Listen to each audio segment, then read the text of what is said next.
তো বন্ধুরা Amazon prime ভিডিওতে একটা নতুন মুভি আছে, মুভিটার নাম হলো আফটার বার্ন। তো কালকে রাতে আমি মুভিটা দেখছি, তো মুভিটা কেমন হচ্ছে সেটাই আলোচনা করবো তোমাদের সাথে। তার আগে বলে দিই, তোমরা যদি রিভিউ দেখা পছন্দ করো তাহলে আমার এই চ্যানেলটা সাবস্ক্রাইব করে দিও, কারণ আমি চ্যানেল সবসময় রিভিউ করে থাকি। আর তোমরা যদি মুভিটা দেখতে চাও অ্যামাজন প্রাইম ভিডিওতে যা দেখতে পারো, সেখানে হিন্দি ডাবিংয়ে অ্যাভেলেবেল আছে। এই মুভিটা দেখার জন্য তোমাদেরকে 1 ঘন্টা 45 মিনিটের সময় দিতে লাগবো। এটা একটা সায়েন্স ফিকশন ফিল্ম।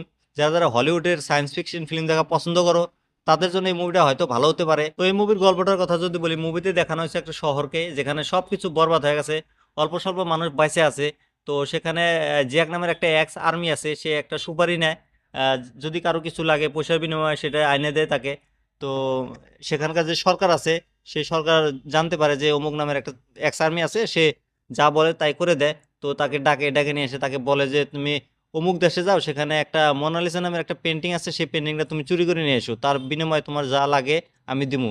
তো সে ডিলটা ফাইনাল করে নেয়, ফাইনাল করে নেওয়ার পরে সে সেখানে যায়।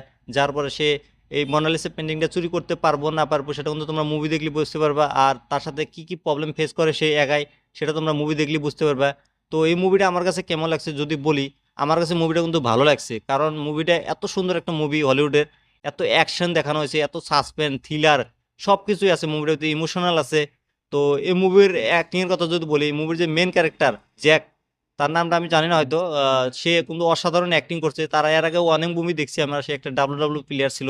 তো অসাধারণ অ্যাক্টিং করছে, তার সাথে একটা মেয়ে ছিল, সেও খুব ভালো অ্যাক্টিং করছে। বাকি যতগুলো অ্যাক্টর আসলে সবাই কিন্তু ভালো অ্যাক্টিং করছে।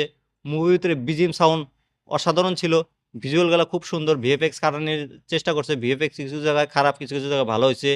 আর মুভির ভিতরে অ্যাকশন সিনের কথা যদি বলি, অ্যাকশন সিনগুলো কিন্তু খুব খতরনাক দেখাচ্ছে। কতগুলো সিন আছে বন্দুক দিয়ে মাথা ভিতর মারে, সেগুলো যে তরমুজ ফাইটে যায় না, সেরকম ধরনের দেখায়, সেগুলো ব্রুটাল সিন। সেগুলো তোমার ফ্যামিলির সাথে দেখতে পারবে না, দেখলে দেখতে পারো, কোনো প্রবলেম নাই, মুভিতে অত একটা খারাপ কিছু নাই। মুভিতে অ্যাকশন ভালো ছিল, ভরপুর অ্যাকশন ছিল। মুভি দেখে আমি খুব এনজয় করছি। আর মুভির ভিতরে যেগুলা ছিল মানে, মুভির রান টাইমটা তোমার হলো 45 মিনিট, 1 ঘন্টা 45 মিনিট, খুবই ছোট মুভি। মুভির হিন্দি ডাবিং গুলো খুবই ভালো হয়েছে, তোমরা যদি চাও মুভিটা ফ্যামিলির সাথে দেখতে পারো, কোনো অসুবিধা নাই। মুভির প্রথম হাফটা অল্প স্লো, কিন্তু মুভির কাহিনীটা বিল্ড আপ খুব তাড়াতাড়ি হয়ে যায় গা। তোমরা এই মুভিটা দেখে খুবই মজা পাবে। আর মুভির যে লাস্টে ক্লাইম্যাক্সটা আছে, ক্লাইম্যাক্সটা কিন্তু খুবই সুন্দর হয়েছে। আর টেনের ভিতরে যে ফাইট সিনগুলো দেখাচ্ছে সেগুলো কিন্তু বড়িয়া হয়েছে ভাই। আমার লাস্টে ক্লাইম্যাক্স সিনটা সবচেয়ে বেশি ভালো লাগছে, যেগুলা মানে অ্যাকশন দেখানো হয়েছে ট্রেনের ভিতরে, অসাধারণ ভাই। ব্রিজটা যে ব্লাস্ট হয়ে যায়, ট্রেনটা যে ডাইরেক্ট খালের ভিতরে পড়ে, সেই সিনগুলো কিন্তু দেখতেই ভালো লাগে। আর তোমরা এই মুভিটা দেখে আমাকে কমেন্ট করে জানিয়ে তোমাদের কাছে এই মুভিটা কেমন লাগছে, আর এরকম রিভিউ দেখার জন্য আমার এই চ্যানেলটা সাবস্ক্রাইব করে দিও।